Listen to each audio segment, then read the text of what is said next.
샬롬. 한 주 동안 주님의 은혜 가운데 평안하게 잘 보내셨습니까? 어려운 시기이지만 그래도 하나님을 바라보고 고난과 역경을 주신 주님 안에서 그 뜻이 무엇인지 말씀으로 묵상해보고 또 주님의 원하시는 길에 대하여서 우리가 순종하며 발걸음을 옮기는 하나님의 사람들이 되시기를 예수님의 이름으로 축복드립니다. 오늘 하나님께서 우리에게 주신 말씀은 베드로전서 2장 9절과 로마서 12장 1절 말씀이에요. 제목은 What does God want me to do? 하나님이 나에게 무엇을 원하시는가? 라는 내용입니다. 베드로전서 2장 9절 말씀, 오직 너희는 택하신 족속이요 왕같은 제상들이요 거룩한 나라요 그의 소유된 백성이니 이는 너희를 어두운 데서 불러내어 그의 기이한 빛에 들어가게 하신 자의 아름다운 덕을 선전하게 하려 하심이라. 로마서 12장 1절, 그러므로 형제들아 내가 하나님의 모든 자비하심으로 너희를 권하노니 너희 몸을 하나님이 기뻐하시는 거룩한 산 제사로 드리라. 이는 너희의 드릴 영적 예배니라. 왜일까요? 왜일까요? 여러분은 하나님께 택함을 받았습니다. 여러분은 왕 같은 제상이에요. 여러분은 거룩한 나라이고 여러분은 그의 자녀입니다. 왜일까요? 베드로전서 2장 9절에서 말씀하고 있는 것처럼 그것은 여러분을 어두운 데서 불러내어 주시고 놀라운 빛으로 들어가게 하신 하나님을 널리 찬양하기 위함입니다. 구약시대에는 제사장들이 있었습니다. 이 제사장들은 하나님께 택함 받은 직분자들이었어요. 그들은 사람들의 행위에 따른 희생제사를 하나님께 드리는 책무를 가지고 있었고 그들은 구약의 중보자로 하나님과 백성들 간의 중간자로 서 있었습니다. 그리고 신약시대에 특별히 오늘 본문에서는 여러분을 제사장이라고 불렀어요. 특별히 왕같은 제사장이라고 말이죠. 여러분은 담대하게 구약의 제사장처럼 하나님께 나아갈 수 있고 우리의 자신의 희생제사를 주님께 드릴 수 있다는 말씀입니다. 구약의 대제사장이 1년에 한 번 지성소에 들어가서 하나님을 만나는 것처럼 여러분 또한 하나님이 계신 곳 어느 곳에 가서 하나님을 만날 수 있다는 의미입니다. 이스라엘 백성이 죄를 용서받기 위해 가지고 온 흠없는 희생제물, 비둘기, 염소, 양, 소, 그리고 다른 동물들을 제사장에 드립니다. 그것을 받은 제사장은 하나님의 제단으로 가지고 가서 번제를 드리죠. 하지만 제물로 드려진 동물의 피는 오랫동안 효과를 갖지 못해요. 죄를 범하면 또다시 희생 제물을 가지고 제사장에 가야 했습니다. 그러나 놀라운 일이 발생했어요. 예수 그리스도가 오셔서 그의 삶을 들여 그의 피를 인류의 죄값으로 흘리신 것입니다. 흘리신 예수의 피는 완전합니다. 그러기에 예수께서 우리의 죄를 위해 십자가에서 또다시 돌아가실 필요가 없습니다. 예수님의 피가 우리의 모든 죄를 다 깨끗게 하셨기 때문이죠. 앞으로 지을 죄까지 말이죠. 더 이상 희생의 동물의 피가 필요 없습니다. 히브리서 9장 22절 말씀에 율법에 따라 거의 모든 물건이 피로써 정결케 되나니 피 흘림이 없은즉 죄 사함이 없느니라 라고 말씀하셨어요. 여러분은 주님과의 새로운 계약, 새로운 관계 가운데 살아가고 있습니다. 하나님은 더 이상 소와 양의 피를 요구하지 않으십니다. 왜냐하면 그의 아들이신 예수께서 이미 그의 피로 여러분의 죄를 다 깨끗하게 하셨습니다. 그의 피값으로 여러분을 사셨기 때문이죠. 그러기에 여러분은 여러분의 것이 아니라 다 주님의 것입니다. 하나님은 여러분에게 단 한 가지를 요구하십니다. 그것은 희생, sacrifice입니다. 이 새로운 개혁과 관계에서 하나님께 가지고 갈 수 있는 여러분의 제사, 희생 제물은 무엇입니까? 그리고 오늘날 하나님을 기쁘시게 할 여러분의 희생 제물은 무엇입니까? 이 질문에 여러분은 많은 것들을 생각하며 가능한 것들을 찾을 수 있습니다. 지난번 설교에 꿈과 희망으로 교회를 업그레이드 하자고 말씀을 드렸습니다. 그리고 이번 주부터 4번의 설교를 통해서 What does God want me to do? 라는 제목을 가지고 예배, 전도, 친교, 그리고 섬김이라는 주제로 말씀을 전할 계획입니다. 여러분의 신앙의 업그레이드가 바로 교회의 업그레이드가 되기 때문이에요. 자, 그러면 오늘 주제는 무엇인지 여러분 짐작할 수 있을 것입니다. 바로 예배이죠. worship입니다. 다시 동일한 두 개의 질문을 드려볼게요.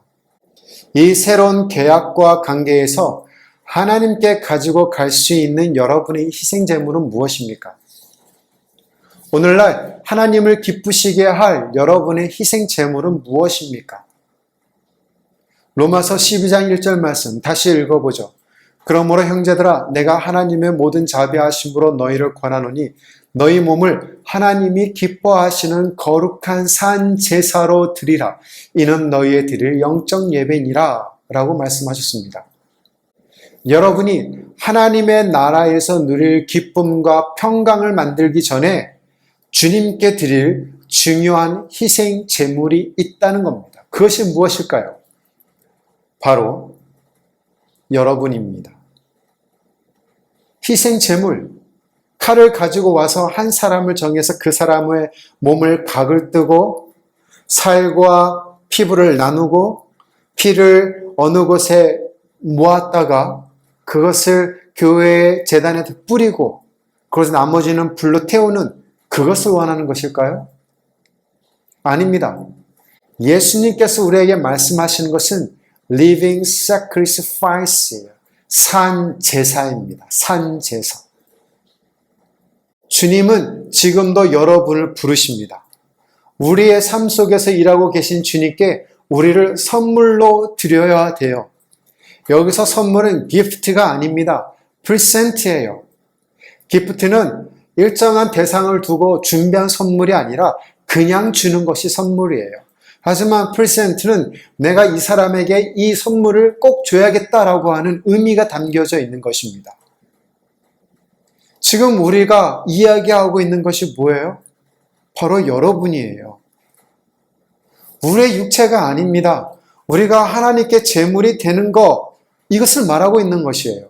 지금 여러분에 대해 이야기를 하고 있는 것이에요. 여러분의 전인체적인 영, 육, 혼, 지정의의 person의 의미를 얘기하고 있는 것입니다. 신명기 6장 4절 5절 말씀 이스라엘아 들으라 우리 하나님 여호와는 오직 하나인 여호와시니 너는 마음을 다하고 성품을 다하고 힘을 다하여 내 하나님 여호와를 사랑하라. 구약의 희생제물로 드려진 동물들은 자기 의지와는 상관없이 죽임을 당했습니다. 하지만 여러분의 죄를 위하여 희생제물이 되신 예수님께 여러분에게 도전하고 계셔요. 그것은 바로 여러분 자신을 주님께 드리라는 것입니다. 여러분의 삶을 지원하는 마음으로 하나님 나라를 위해 희생제물로 드리라고 재촉하고 계십니다. 육체의 죽음이 아니라 살아있는 제물로 말이죠. 예수님의 죽음은 온 인류를 구원하기 위한 하나님의 놀라운 사랑입니다. 그 사랑이 여러분을 지금 이 자리에 있게 했습니다. 그 사랑이 여러분을 통해 또 다른 이들에게 구원의 통로가 되고 있습니다. 그 사랑이 여러분의 입술로 하나님을 마음껏 예배할 수 있게 만들었어요. 그래서 희생제물이 되셨던 예수님은 다른 이들을 위해 죽을 누군가를 찾고 계십니다. 그들에게 요구하고 계셔요. 산 제사로 하나님께 예배하라고 말이죠. 지금의 그리스도인의 모습은 이러합니다. 저는 저 자신을 그리스도인이라고 부르고 있습니다. 하나님. 하나님과 함께라면 좋습니다. 그러나 지금 저의 행동에 대해서 변화하라고 요구하지 마세요. 예배합니다. 찬양합니다. 주님. 그러나 저의 악한 길로 걸어가고 있는 것과 행동에 대해 포기하라고 요구하지 마세요. 저에게 헌신을 요구하지 마세요. 저에게 희생하라고 강요하지 마세요. 그저 교회에 나오는 것만으로 만족하세요, 주님. 주님, 저를 신앙적으로 잘 훈련시켜줄 교회로 보내주세요. 하지만 개척교회는 싫어요. 하나님의 은혜와 자비의 경험이 여러분의 삶 속에서 변화하는 것에 요구합니다. 하나님의 은혜와 자비를 경험할 수 있는 곳이 어디이며 무엇일까요? 바로 교회이고 예배입니다. 하나님께서 여러분에게 원하실 것은 바로 산 제사가 되는 것입니다. 예수 그리스도는 여러분의 삶을 주님께 위탁하도록 재촉하고 간청하고 계셔요. 그래서 예수님의 온전하시고 완벽하신 일들이 여러분의 삶 속에서 이루어질 수 있도록 하기 위함입니다.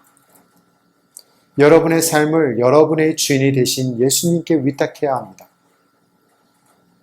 구약시대로 돌아가 볼까요? 열왕기하 17장 34절에서 41절 말씀입니다. 저희가 오늘까지 이전 풍속대로 행하여 여호와를 경외치 아니하며 또 여호와께서 이스라엘이라 이름을 주신 야곱의 자손에게 명하신 율례와 법도와 율법과 계명을 준행하지 아니하는도다.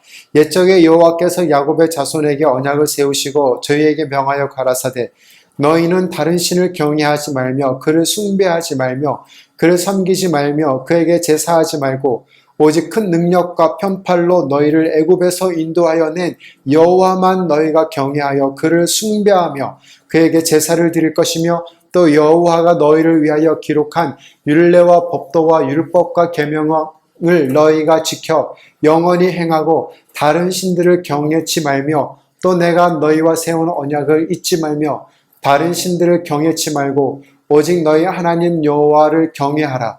그가 너희를 모든 원수의 손에서 건져내리라 하셨으나 그러나 저희가 듣지 아니하고 오히려 이전 풍속대로 행하였느니라. 그 여러 민족이 여호와를 경외하고 또 그 아로 새긴 우상을 섬기더니 그 자자손손이 그 열조에 행한 것을 쫓아 오늘까지 그대로 하리라. 여기서 반복되는 문장을 확인할 수 있습니다. Do not worship other gods nor idols. 35절 너희는 다른 신을 경외하지 말며 그를 숭배하지 말며 그를 섬기지 말며 그에게 제사하지 말고 37절 다른 신들을 경외하지 말며 38절 다른 신들을 경외하지 말며 그리고 또 다시 반복되어지는 문장이 있죠. Worship the Lord our God. 36절 여호와만 너희가 경외하여 그를 숭배하며 그에게 제사를 드릴 것이며 39절 오직 너희 하나님 여호와를 경외하라. 41절 여러 민족이 여호와를 경외하고 36절과 39절을 보면 여호와만 오직 너희 여호와만 이라고 기록되어 있습니다. 여호와를 아니고 여호와도 아닙니다. 오직 여호와만 worship God only 여호와만 섬기는 것이 여러분을 향하신 하나님의 뜻이고 명령입니다. 우리는 종종 섬겨야 할 것과 다스려야 할 것을 혼란스러워할 때가 있어요. 이 세상에서 여러분이 섬겨야 할 대상은 오직 한 분, 하나님이십니다. 오직 큰 능력과 편팔로 이스라엘 백성을 애굽에서 인도해내셨고 지금도 그분의 전능하심과 사랑으로 여러분을 돌보시는 분 하나님 오직 그분이십니다. 그 외에는 섬길 대상이 아니라 돌보거나 다스리거나 정복해야 할 대상입니다. 지금 여러분은 하나님만을 섬기고 있습니까? 아니면 하나님도 섬기고 있습니까? 하나님은 100%의 신앙을 원하십니다. 예수님 당시 제사는 어땠을까요? 요한복음 2장 13절로 17절에서 살펴볼 수 있습니다. 6월절이 가까웠기에 모든 유대인 남자들이 예루살렘 성전에 모여들고 있었습니다. 예수님과 그의 제자들도 역시 그와 같은 이유로 성전에 올라가셨죠. 그런데 예수님의 눈앞에 펼쳐진 성전의 풍경이 예수님을 노하게 만드셨어요. 준비되지 않은 모습으로 찾아온 사람들을 위해 제사에 필요한 것들을 성전 안에서 팔고 있었습니다. 이건 상거래가 이루어진 것이 이방인들이었어요. 이방인들이 기도할 수 있는 유일한 성전 구역이었습니다. 그래서 예수님은 기록된 바 내 집은 만민이 기도하는 집이라 칭함을 받으리라 하지 않았느냐 너희는 강도의 구려를 만들었도다 라고 말씀하셨습니다. 유월절을 지키기 위해 유대인들에게서 예수님의 눈에는 하나님의 임재가 있는 성전을 사모하여 찾아온 사람들을 만나볼 수가 없었습니다. 또한 이방인들, 다른 예배자들을 존중하는 사람들도 없었어요. 그저 형식, 전통, 습관에 따라서 제사만 드리는 사람들만 있었습니다. 여러분은 어떠한 마음으로 예배에 임하고 있습니까? 예배를 준비할 때 여러분의 마음의 성전은 어떠한 상태입니까? 예배를 위해 어떠한 준비를 하고 있습니까? 혹시 예배에 방해가 되거나 다른 이들의 예배 자리까지 침범할 만한 일들을 하고 있지는 않습니까? 지금 현재 우리들의 예배의 모습은 어떠합니까? 하나님은 지금도 성령과 진리로 예배를 드리는 자를 찾고 계십니다. 로마서 12장 1절에서 너희 몸을 산 제사로 드리라 라고 말씀하셨어요.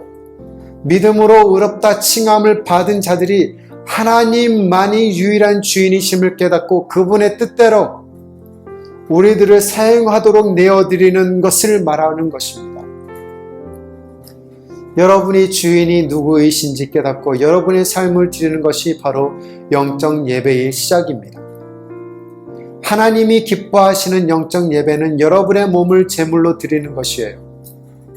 여기서 몸은 사람의 인격 전체, 삶의 전체를 의미합니다. 여러분의 인격과 삶 전체를 하나님께 헌신하고 봉사함으로 드려야 해요. 오늘 본문의 바울은 여러분에게 거룩한 산 예배를 드리라고 요구하고 있습니다. 거룩함을 드리는 예배가 바로 영적인 예배이기 때문입니다. 우리의 정해진 시간과 공간 속에서만 거룩함으로 예배를 드리는 것이 아니에요. 거룩, 구별되어졌다는 말입니다. 성도는 베어내다는 의미예요. 구별되어진 무리라는 의미예요. 교회는 에클레시아, 그 베어낸 무리의 집합체이라는 얘기입니다. 그러므로 그리스도인들은 일상의 삶이 곧 예배라는 의식 아래 매 순간 더욱 거룩하게 살아가야 해요. 이 세대와 구별되어 살아간다는 것은 나의 삶 속에서 거룩함이 있느냐 없느냐라는 것입니다. 오직 마음을 새롭게 함으로 그리스도 안에서 변화를 받아 거룩한 모습으로 새 삶 속에서 하나님이 기뻐하시는 뜻을 이루어 드리는 것이 영적 예배입니다. 마지막으로 하나님께 드리는 산 제사, 매일매일 여러분의 인격과 삶 전체를 헌신한다는 것은 무엇일까요? 첫 번째, 사랑입니다. 하나님의 사람이고 예수의 제자라면 여러분에게 주신 최고의 계명, 사랑하라를 지키는 것이에요. 신명기 6장 5절 말씀, 너희는 마음을 다하고 성품을 다하고 힘을 다하여 내 하나님 여호와를 사랑하라. 두 번째는 무엇일까요? 순종입니다. 주님을 사랑할 때 하나님의 말씀을 순종하게 되는 것이에요. 시편 119편 2절, 여호와의 증거를 지키고 전심으로 여호와를 구하는 자가 복이 있도다. 세 번째는 신뢰입니다. 사랑과 순종의 열매는 신뢰입니다. 여러분이 주님을 사랑하고 순종하면 하나님은 절대로 실수하지 않고 완벽하다는 사실을 배우기 때문이에요. 잠언 3장 5절 말씀, 너는 마음을 다하 여호와를 의뢰하고 내 명철을 의지하지 말라. 마지막 네 번째는 회개입니다. 여러분의 삶에서 죄와 수치로움으로 주님께 당당하게 나아갈 수 없습니다. 그러기에 주님께 용서와 자비를 구하는 회개가 필요합니다.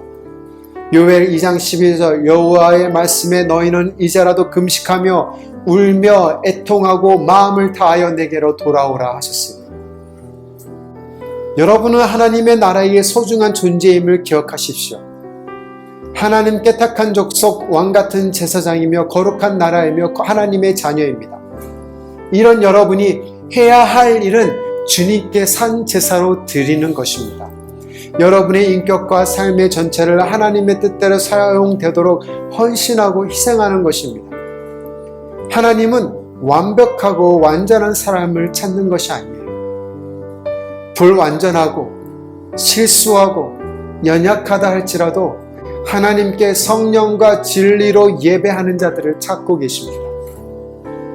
자기의 연약함을 알고 날마다 주님 앞에 예배하는 자, 그런 자를 찾고 계시는 거예요. 매일매일 나의 삶을 주님께 위탁하고 주님께서 인도하심에 반응하는 사람, 그리고 주님을 사랑하며 순종하고 신뢰하는, 그리고 회개하는 사람 찾고 계십니다.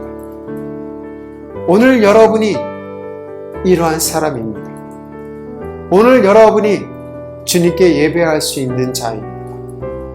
여러분 자신을 주님께 산 희생제물로 드릴 준비가 되셨습니까? 하나님은 여러분을 원하십니다. 이번 한 주간도 주님을 날마다 예배하며 주님을 기쁘시게 해드리는 삶, 주님 안에서 만족하는 삶을 사시기를 예수님의 이름으로 축원드립니다.